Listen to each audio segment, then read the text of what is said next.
পাকিস্তানের বিপক্ষে চলমান সিরিজের শেষ টেস্টকে সামনে রেখে স্কোয়াডে পরিবর্তন এনেছে বাংলাদেশ ক্রিকেট বোর্ড। চোটের কারণে ওপেনার সাদমান ইসলাম সিরিজ থেকে ছিটকে যাওয়ায় তার পরিবর্তে দলে সুযোগ পেয়েছেন জাকির হাসান। বৃহস্পতিবার এক সংবাদ বিজ্ঞপ্তিতে জাকিরকে দলে নেওয়ার বিষয়টি নিশ্চিত করে বিসিবি।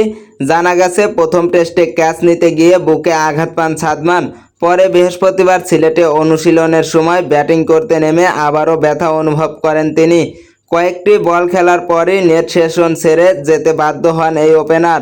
জাতীয় দলের ফিজিও বাইজিদুল ইসলাম জানিয়েছেন, মিরপুর টেস্টে ফিল্ডিংয়ের সময় সাদমানের বুকে চোট লাগে।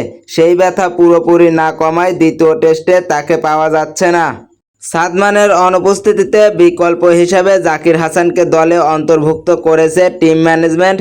ব্যাকআপ হিসেবে ইতিমধ্যে তাকে সিলেটে নিয়ে আসা হয়েছে এবং তিনি দলের সঙ্গে অনুশীলনও করেছেন।